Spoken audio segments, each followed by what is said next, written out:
I've heard there's a bridge out there in the mist.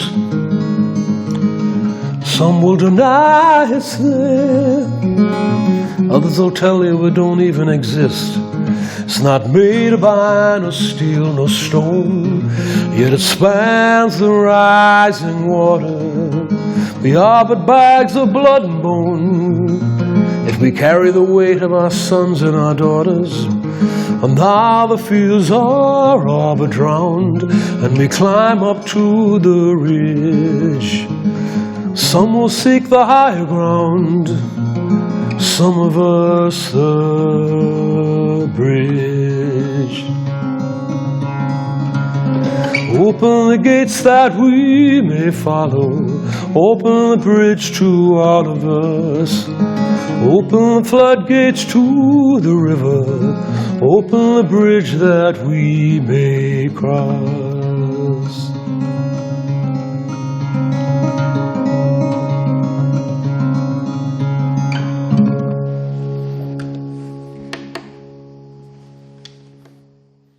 For me, the idea of the bridge came from an old folk song from my town that I learned as a very small child, called The Waters of Tyne. Tyne is the river I come from. I was born literally 50 yards from the river. And so the song and that river were hugely important to me symbolically. And I've sung this song all my life, and I wrote an arrangement of it that is my own. But what's interesting about this song, it's about two lovers who are separated by a river, and there's no bridge. And so he waits for a man on a boat to carry him across to his lover. But what's interesting about the folk song with no bridge is it doesn't have a musical bridge either.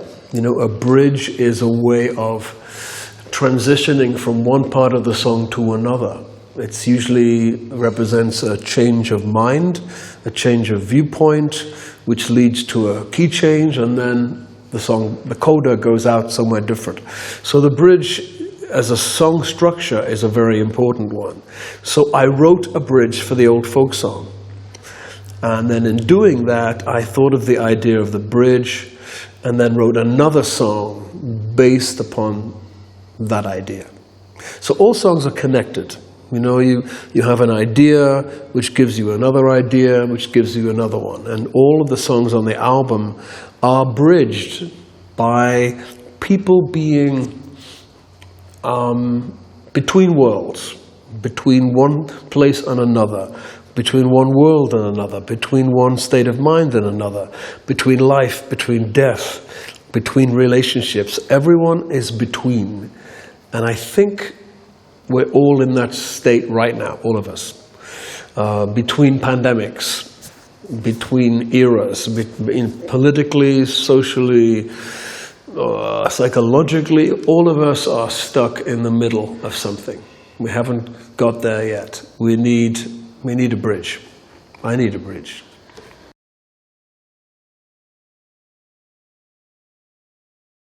I was in San Francisco performing in my play, The Last Ship, and we'd just done a whole month in Los Angeles, and we were halfway through the run in San Francisco when we got a call one Wednesday afternoon from the mayor of the city. Said, "You have to close the show down because we're closing all the theaters in the city because of the COVID."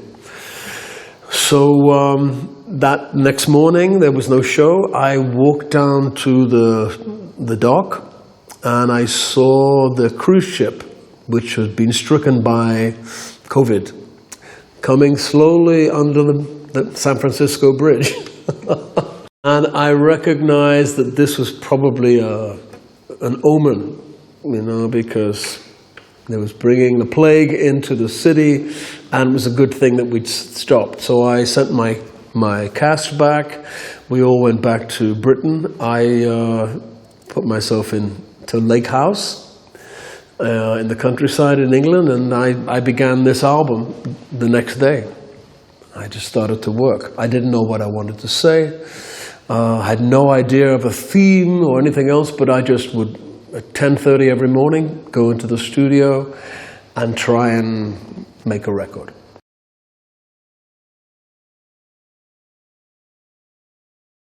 In the first instance, what I'm trying to do is write for myself. I write to amuse myself. I write to distract myself, or to fill the hours. What do? I write a song to stop becoming bored. Then secondly, it gets to other people. But first it has to amuse me. If the song is not engaging me, then I'll stop. If it continues to engage me, I'll keep working. I start work in the morning and I finish work in the evening. And whether I have anything at the end of the day is beside the point. I work. Somebody said, the harder you practice, the luckier you get. But you don't get lucky if you don't go to work. I could just lie on the sofa all day, nothing would happen. So I have to go into work. I start to play. I practice my scales. I'll play somebody else's music. I play the piano. Something will occur to me. But I have to start work. I have to create the situation where ideas can come to me. Without that, nothing. So you have to work. I'm happy when I finish a song, but I don't like facing a blank page. There's nothing written. What am I going to say? That's a frightening concept. Makes me very anxious. But when I finish a song, I'm so happy. For about 20 minutes. And then, I got to write another one. Okay.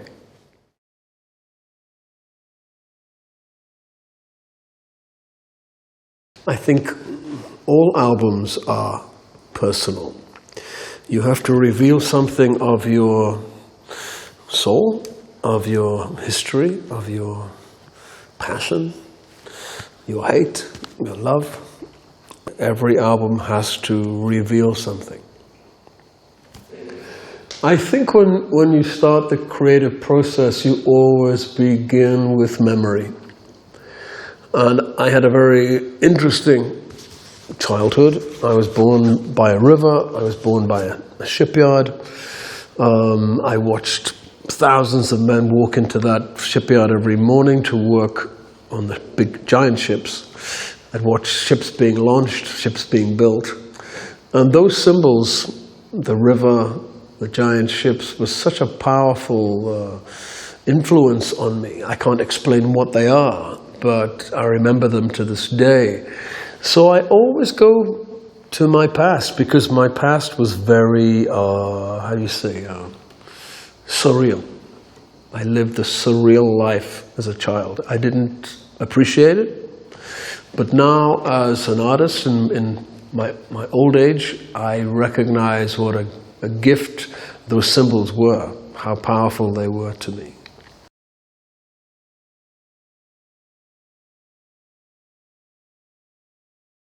Well, it took a year from the pandemic in San Francisco to about a year, maybe a little more.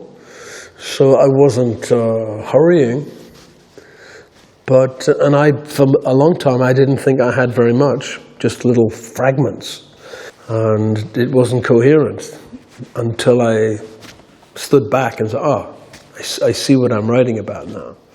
Again, it's a normal process. You do little fragments, a little bit of a painting, and you don't see it until you step back and you see the whole thing.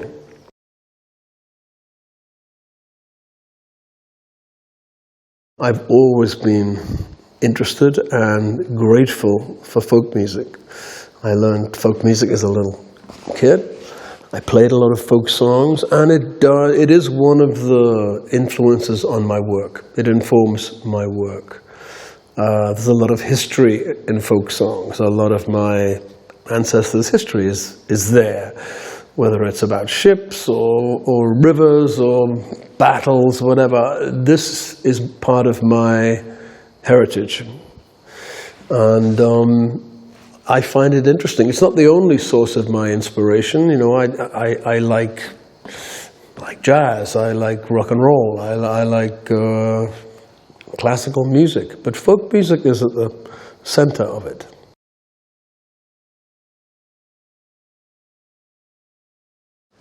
I've always done that, singing lyrics that were perhaps a little bit dark with a happy melody, or the opposite, you know, singing something very frivolous with something that was more serious. I think, for me, as always, the main element in music is surprise.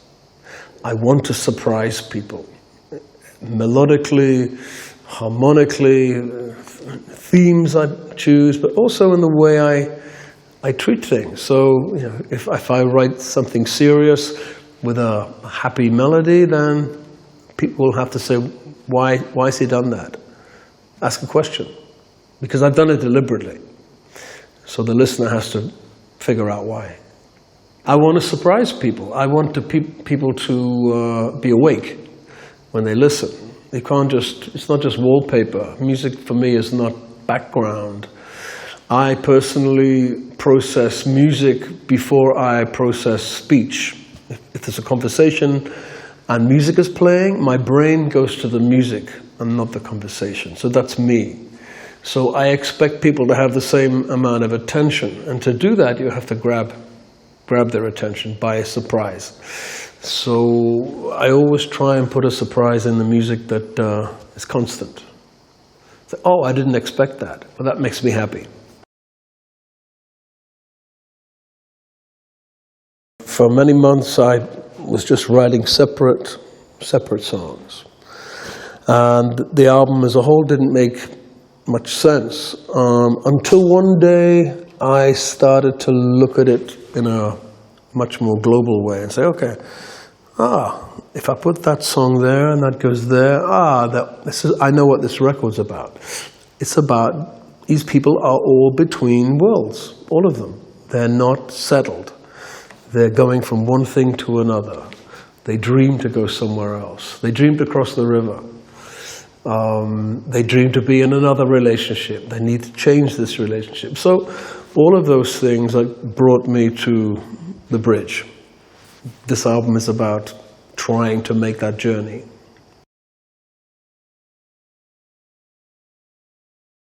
Of course I was affected by the pandemic, as everyone was, and it changed our lives. But for me, it just allowed me to go into my work. I wasn't prevented from working by the pandemic. I had a studio, so I would still go to work every day.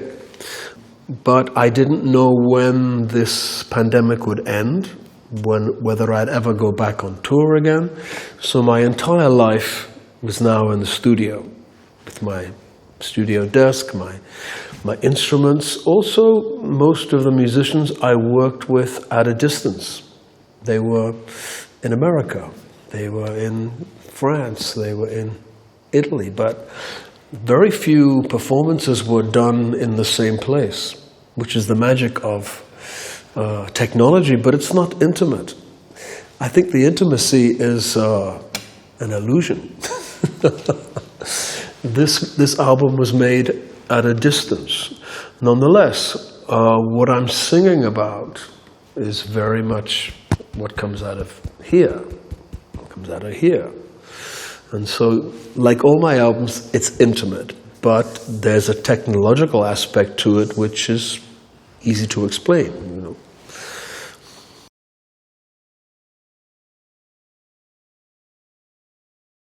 You know, I tend to record in homes. The home becomes a character in the recording. The house brings a mood, a feeling of security, a feeling of comfort, a feeling of history. My houses are all old, so it's not like a sterile studio in the middle of a city with no windows and no air, and that gives you a certain flavor, but the flavor of my albums is the flavor of homes.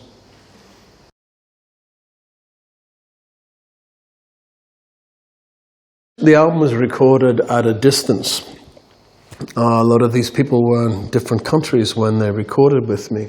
I needed to trust that they would do what I wanted. And so for that, you use friends you've worked with before. For example, Branford I've worked with for 30 years, 35 years. So I know exactly what he's going to bring me. The same with Manu Katché, the same with Dominic Miller. So you know what you will get. With a complete stranger, it would have been too difficult. So this process of recording remotely was better done with friends, by Zoom.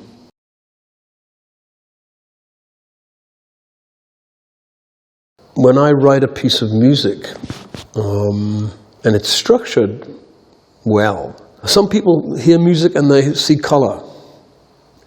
I don't see color. I'm colorblind. When I hear music, I hear a story. I hear a narrative. Music has a beginning, a middle, and an end, like a story. You begin here, something happens, and then the story resolves. So whenever I hear a piece of music I've written, I ask for the story. And the story comes from my subconscious. It comes from an almost magical process called rhyme. I think there's something of enchantment in rhymes. You know, when ancient people would cast a spell, or whether they would, sing a song, they're always in rhyme. There's a truth in rhyme. It makes us believe.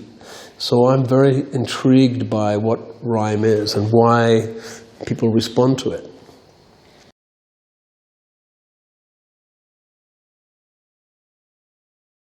There are many aspects of romance or love that I've experienced. From being completely in love and being incredibly happy, to the opposite, being out of love, being unloved, my heart broken, and everything in between. And so it's a very, very fruitful field. There's a lot in love. I think the worst love songs are I love you and you love me. It's a circle, you can't get in. Whereas I love you but you love someone else, that for a writer, that's an interesting perspective. You can walk around the three-dimensional. So I've experienced all of those things as a man, and I suppose it reflects different experiences I've had, not all of them. Some of them I just imagined, but I've experienced enough in my life to sing with authenticity about these matters.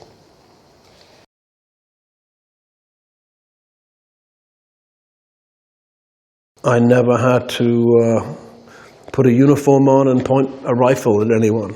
My grandfather did, my father did, their fathers before them. So our generation has been very fortunate. We haven't been at war, and yet wars have been going on for thousands of years. So I can relate to that as a man, as a modern person, but also battles are being fought in other parts of the world. I've just been very fortunate. I come from a part of the world which is on a border between England and Scotland, and many battles were fought for 1,000 years between the two. Many people died, many houses were burnt, and so you feel that resonance where I come from. You sense that feeling of history. You respect it.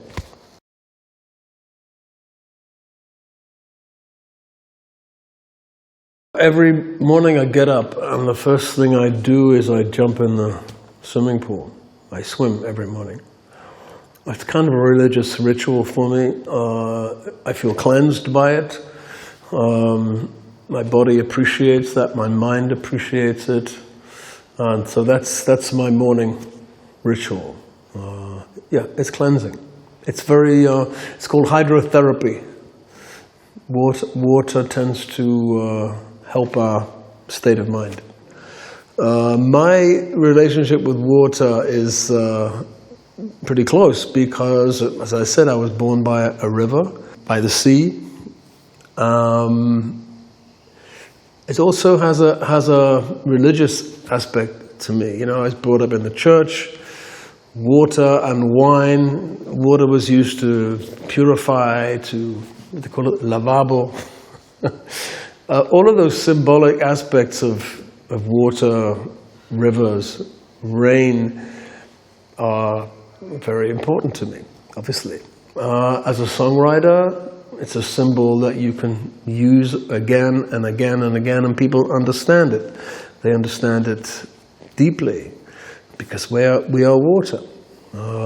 We're affected by the tides, affected by the moon, pulling the water in our bodies, so we think differently. So, water is a big thing in my life.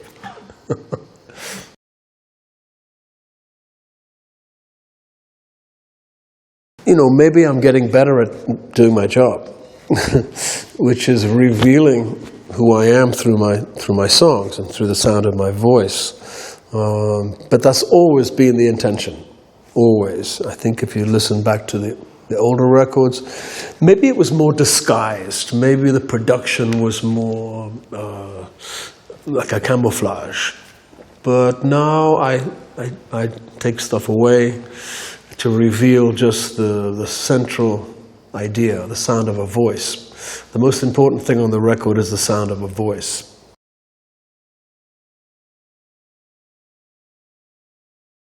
Of course, I can't guarantee that it works every time, but why do people listen to music? Why do they listen to songs? Why do they find them comforting or stimulating or maybe even frightening? What are they responding to? They're responding to something. I hope people will find something in this record that helps them. But again, that was not my first intention. My first intention is to help myself. Talking about music is strange. It's a little bit like smelling sculpture. Music already tells you the story. It's already a narrative. It's already quite coherent.